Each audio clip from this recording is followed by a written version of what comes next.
Murugan is the name for Karthikeya, Subramanya. Like in the south, the name Murugan is more commonly used. Um, he is the symbolism, the son of Shiva, Shiva Parvati. So the story, I'll start a little bit with the story. There's a Skanda Purana, which is a part of the Shiva Purana. Incidentally, even the Guru Gita is a subset of the Skanda Purana. Okay, so Gurudev says somewhere he in one of his talks in the satsang, he mentioned that the Guru principle unmanifest is Shiva and manifest is Subramanya. So the story goes something like this, that there are these three asuras, Tarakasura, Surapadma and Simhamukha. So the three of them, as usual, they get lots of boons from Brahma. And what is the boon that makes them after Sati left the body, they thought, and Shiva went into meditation. They thought, okay, now and obviously they asked Brahma for the boon of I want to be immortal, and then Brahma says no, no, ask for anything else. So their idea of close to immortality was, anyway, now Sati is not there, so we should be destroyed only by the son of Shiva. So Shiva doesn't have a son, so we are as good as immortal. This was their fantastic logic, and they got their boons, whatever they wanted, and they started troubling all the rishis, and then they imprisoned all the devas. They literally, the story goes that they put all the devas in jail, and in a city called Mahendrapuri, that is the name of their city, and all of them were put in jail. And as usual, the devas prayed. They prayed to Shiva, they prayed to Devi, and then the whole story of Parvati being born as the daughter of Himavan, and and then Kamaratika Dahana, then Parvati's um, wedding. So this Skanda Purana is actually called Mangala Purana for this reason, that it begins with the wedding of Shiva and Parvati, and the middle of the Skanda Purana is the wedding of Devasena with Subramanya, and it ends with the wedding of Valli with Subramanya. So beginning, middle, end is all weddings. So it's called the Mangala Purana.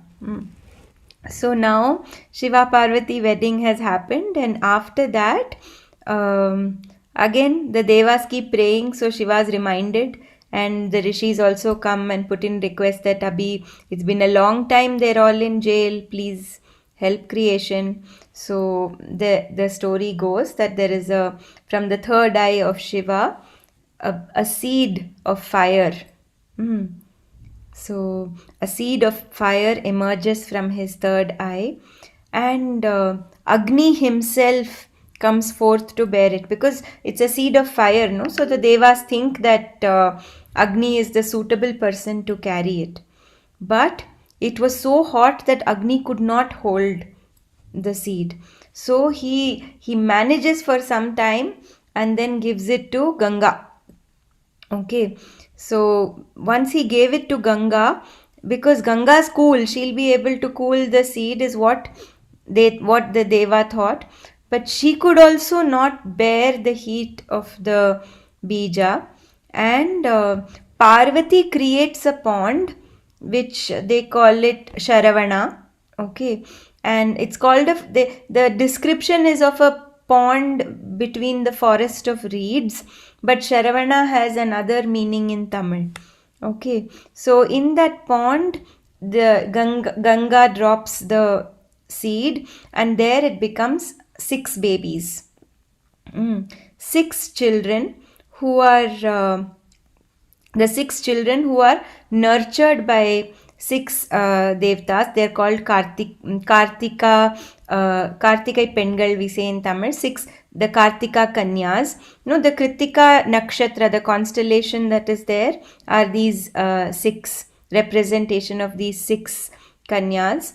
And then they nurture the 6 children for a certain point of time till Parvati comes herself. And when she comes, and the story describes how all the 6 children go running to her, and when she embraces them, they become one. Hmm. So, all of this is a very symbolic story where, um, born from Shiva. Even Gurudev has composed that song, no? Agniputra Shri Anandamurti. Sharavana Bhava Shiva Om. So Sharavana here, the meaning is, Saram in Tamil is the breath, the flow of the breath. And Vana means to have a say, to regulate. So when you have the ability to regulate the life force energy, then you have that can happen only when there is absolute balance, there is harmony. Then you can contain the Subramanya Shakti, you can hold it. And Ganga is knowledge. Only pure knowledge is just having the knowledge is not enough. Just having awareness was also not enough. So even beyond it, what and that ability to be in absolute harmony comes only when energy rises within you. When Shakti herself could create that situation. And the six are born. Gurudev says that the 6 faces of Subramanya are representations of the 6 chakras. So there was harmony in all of them. When the Shakti rose, then they all are aligned. They all become harmonious, all become aligned when there is a awakening of the Shakti within. And all this happens, in the presence of the Master. So, like this, every aspect of Subramanya's story. So, after this, now he's born. Then what happens? Now she's come to Shakti. Now, after that, we've all heard that fruit story where Ganesha comes, Narada comes and gives one mango and says, this mango cannot be shared. So, you decide which son you want to give it to. Shiva tells him, as usual, you want to put me in trouble. How can I choose which son? So the competition happens, whoever goes around the world 3 times. Finally, Ganesha goes around Shiva Parvati and gets the fruit. And then Subramanya comes and he sees that Ganesha has been given the fruit, becomes very angry and says, I'm leaving everything, I'm going. And wo sannyasi roop dharan karke, there's a hill called Parani. The story says that he went over there, like gussa hoke wahan chale gaye. Then Shiva Parvati tried to console him, but nothing works. Then what happens? The devotees of Subramanya, they come and sing, saying that, why do you need the fruit? You are the fruit of knowledge. The word Parani also comes from Param Ni. Param is fruit, Ni is you. So it's like you are the fruit of knowledge. That devotion, that bliss that he is the fruit of knowledge. If knowledge doesn't bring up devotion and bliss in you, then there isn't much.